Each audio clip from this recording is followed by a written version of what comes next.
Bugun ijtimoiy tarmoqlarga kuniga milliardlab videolar joylanadi. Afsuski, ularning orasida foydali kontentlar bilan bir qatorda bachkana va saviyasi past videolar ham uchraydi. Qizig'i, bunday kontentlarni tanqid qilsak-da, uni tomosha qilamiz va ba'zida izoh ham qoldiramiz. Shu tariqa o'zimiz bilmagan holda uning yanada ommalashishiga hissa qo'shamiz. Xo'sh, millionlab auditoriyaga ega ba'zi bloger va vaynerlarning bunday kontentlari mamlakat imijiga qanday ta'sir ko'rsatadi? Muxbirimiz ayni mavzuni o'rgandi. Ijtimoiy tarmoqni yovvoyi to'qayzorga o'xshatib O'zining aqli nimaga yetsa o'shani ko'proq izlaydi. Axloqan buzuq kontentni O'zbekiston hududida ko'rilayotgani haqida ham ma'lumotlar bor. Ha, bu gaplar mamlakatimizda tanilgan tajribali media ekspertlarning tarmoqlarida tarqalayotgan mana bunday videolar haqidagi qisqa fikrlari edi.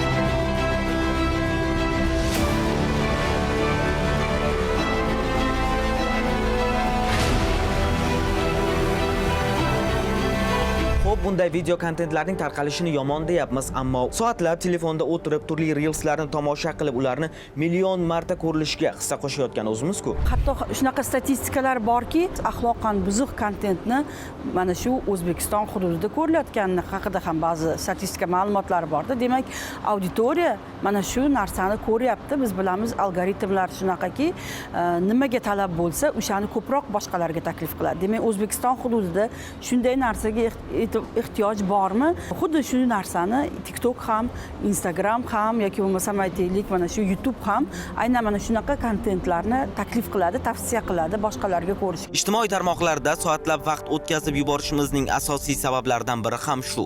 Platformalar qiziqishlarimizni kuzatadi, qaysi videolar yoki postlarda uzoqroq qolishimizni aniqlab, keyin esa bizga yana shunga o'xshash kontentlarni tavsiya qiladi. ijtimoiy tarmoqni kechirasiz, yovvoyi to'qayzorga o'xshatib yubordik oxirgi paytlarda.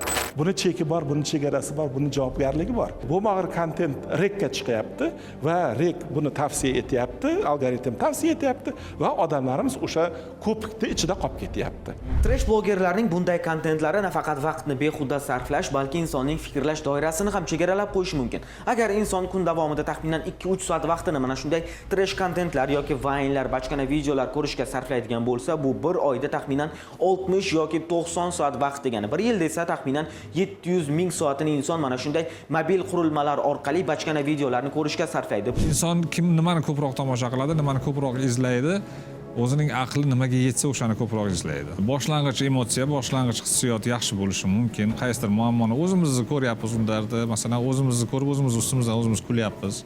Bu ertaga mana shunaqa saviyadagi maishiy mavzularga miyamizni moslashtirib qo'yadi. Eng xavfli joyi shu.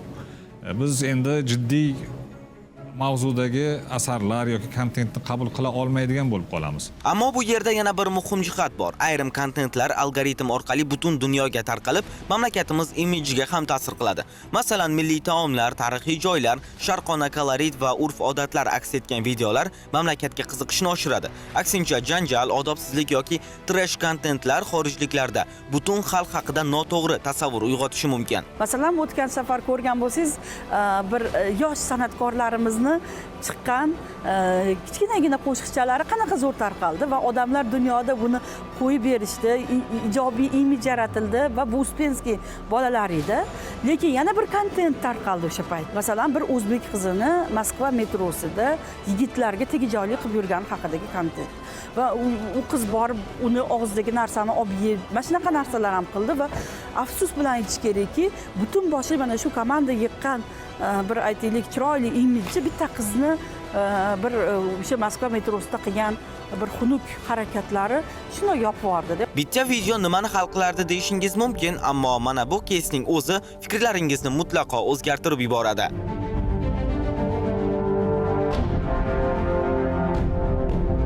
Mana shunaqa kontenti ko'p bo'lgan, masalan, Hindistonni olingda, xuddi shunaqa trash kontent ko'p. Hindiston haqida odamlar qanaqa fikrda? To'g'rimi? Hamma ularni hayot tarzini yomonlaydi. Gigiyenaga rioya qilmaydi deydi. Vaholanki u yerlarda ham gigiyenaga rioya qiladigan yaxshi idoralar ko'p-ku, lekin bizning tasavvurimizda qanday bo'lib qolgan Hindiston? Endi Xitoy oling. Xitoyda bunday kontent nisbatan kam. Xitoyliklar bunday kontentni juda ham xushlashmaydi. Ya'ni ular bir-birini hurmat qilishi, shu narsalar ustun turadi. Ular haqida bizda boshqacha qiyofa boshqa juda ham. Yana bir jihat, videolarni kim ko'rayotganini biz har doim ham bilmaymiz. Kattalar shunchaki kulib o'tib ketadigan yoki e'tibor bermaydigan ayrim kontentlarni bugun bolalar va o'smirlar ham bemalol ko'rmoqda. Chunki ijtimoiy tarmoq lentasida foydali video bilan yoshga mos bo'lmagan kontent ham ba'zan yonma-yon chiqadi. Shunday ekan, hamma kontent ham barcha yoshdagilar uchun ham ochiq bo'lishi kerakmi? Bolalarni ularni salomatligiga ziyon yetkazuvchi ma'lumotlardan asrash to'g'risidagi qonunda o'sha yosh tomosha kategoriyalari borda. 0+ dan boshlanadi, 5 xil, 18+ gacha 21 ham bor. 5 ta kategoriya mavjudda. Mana shu kategoriyalarni qo'yish kerak shu videolarning boshiga. Bu talabni ijtimoiy tarmoqqa ham qo'yish kerak, chunki ular ham yosh kategoriyasini ko'rsatgan holda kontent taqdim qilishi bugun juda ham zarur. Haqiqatdan ham ba'zi bir narsalarni siz shunaqa fahsh ichidan chiqib keladi yoki tarbiyaga, ma'naviyatga zid narsa chiqib keladi deb o'ylamaysiz. U shunda qo'yganingizda yoningizda kimlardir bo'lib qolsa, shunaqa gaplar chiqib ketib qolsa, xijolat bo'ladigan bo'lib qoldi odam.